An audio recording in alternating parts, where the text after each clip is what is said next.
we'll just have some, now if there are does anyone dare to have any questions? No, just kidding. Oh, no, I'm very, very low maintenance, don't worry.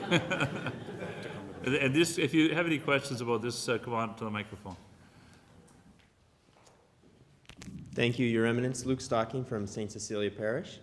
I was excited to hear in your talk about the plan to, I think you said 2016, on the Feast of St. Michael, to sort of launch the revitalized cathedral. Could you talk a bit more about what that's going to look like? Is it going to be a big mass inviting everybody, or what is something for us to look forward to? Okay, I think that we haven't really planned it yet, but I would say we'll be having a big mass for gather people together. And of course, part of the new revitalized cathedral, well, it's beautiful. It's being repainted. It's being fixed for one thing. Part of it's our oldest church, so it needed a lot of structural strengthening. It's going to be solid, but also one part of it, one piece of this whole thing, is to install within it the modern technological facilities for communicating outwards. And so I would think that when we do have our opening, I presume we'll have an opening mass on the Feast of St. Michael of 2016, that we will be able to televise that and broadcast that far beyond the local situation. We will continue to do that. We already do that now with, in the midst of all the scaffolding and things like that, with, for example, the Lectio Divina that I do every month. Through Salt and Light, and I think EWTN picks it up. And so we're already in a more, less technologically advanced way. We're already doing that, trying to go beyond. But I'm sure we will do that. And I'm sure that what we want to get to is a beautiful organ too, that will be in the balcony, which is now covered in scaffolding, so you can't see it. But it's a much bigger balcony.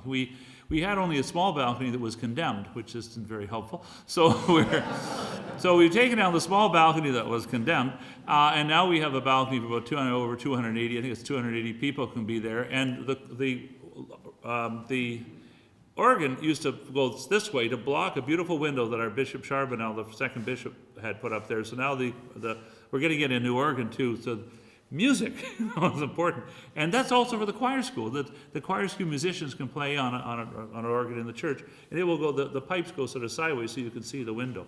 So we'll have the music as well, which will be very beautiful. Always, I remember we were talking once to this person who studies faith and what people hope for in the struggles of our life. What do we look for when we come to Mass? And one thing they said is good teaching, good preaching. Secondly, music to inspire us. And then a welcome, a spirit of welcome. And I remember we had a priest come to talk to all the priests, a great pastor.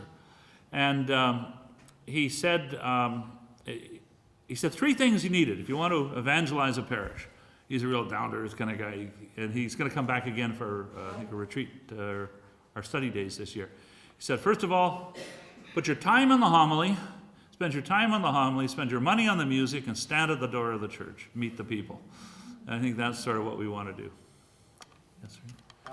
Thank you, Your Eminence. John Brookman, Our Lady of Perpetual Help. First of all, I just want to thank you for this pastoral plan. I'm just so excited by it. I think it's so wonderful.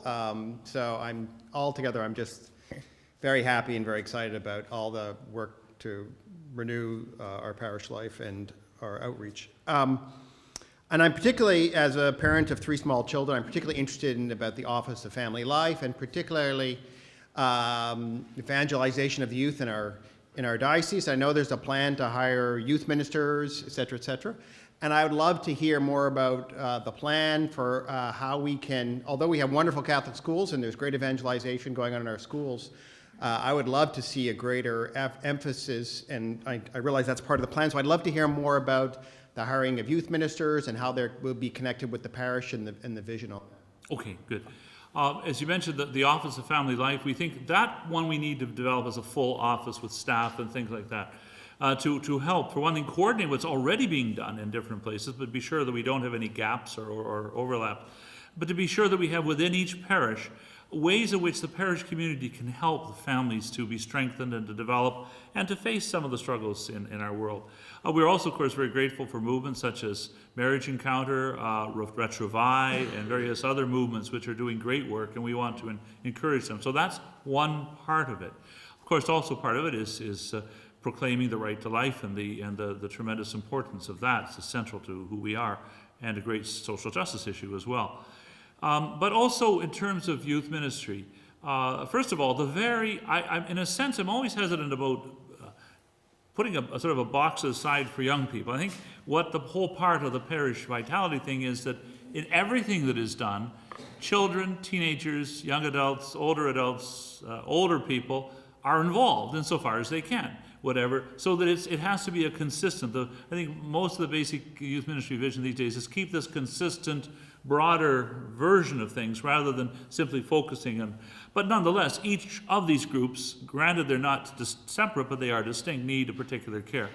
Now, one of the difficulties we face sometimes is a tiny parish cannot afford to have a youth minister, whereas a larger one might have 2 or 3. One of the basic principles is every Catholic in this archdiocese, wherever your parish is, should have the same capacity to experience what the church offers.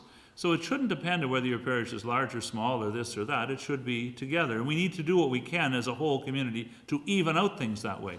So one of the things to do would be part of the funding part of this, the Family of Faith funding campaign, which is this thing we need, is to help subsidize, you might say, for the next 10 years or so, the creation of these positions where youth ministers might work. Let's say some parishes can afford them already, but in places where to spread out more evenly over the whole diocese, the capacity of parishes, even that wouldn't normally be able to do so, either by working together or by also receiving some kind of a subsidy and help from the diocese, a sort of seed money, you might say, to begin, to be able to have youth ministers who work together with young people. Look at our Protestant brothers and sisters. That's just very frequently the first thing they do. They have, they're quite brisk in the way they fund these things, and so I think we need to do the same. It's very, very important that, and with the schools themselves, we also have private Catholic schools, we have publicly funded Catholic schools, but the private ones do great work, but they're for maybe a few thousand people, but the publicly funded system helps hundreds of thousands of people. So we just need to be sure that I think it's really important for parents to be engaged in their schools. I can say this or that, but it's the parents on the ground to be very much engaged in your school councils, things like that. I think it's very important for the parents to communicate with the trustees and to communicate with, for example, the Ontario English Catholic Teachers Association, which is the association of the teachers. If you have any concerns about anything, or if you have any suggestions for anything, communicate directly with the Teachers Association, and also with the trustees and with the local school. I think parents are the first educators. Now, because parents can't afford a huge school that has science labs and that, we have a government to do that. But the government is not the first educator. And one thing I must admit, I've been somewhat troubled for recent reasons of controversies. I've been reading the Education Act pretty well from cover to cover with a stiff cup of coffee, there you are. But it's over time, there's been a disorientation that's happened as each little thing happens, where the government, it's almost like the government provides the education and the parents sort of get in contact with it.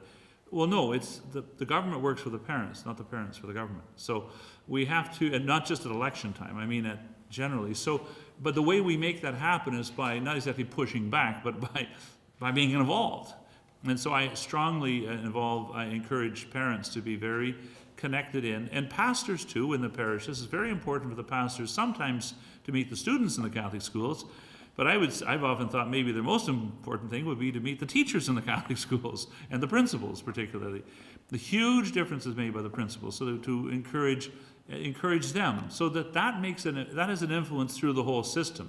No one person can do it, but we all can do that to be sure that that our publicly funded Catholic school system is not only publicly funded, but that it is Catholic, and that it just takes constant effort to do that at a local level. And we're trying, and through all of this, we hope that it will be able to encourage people to do that. Okay. Very well. I think that's it. Good. Thank you very much. God bless.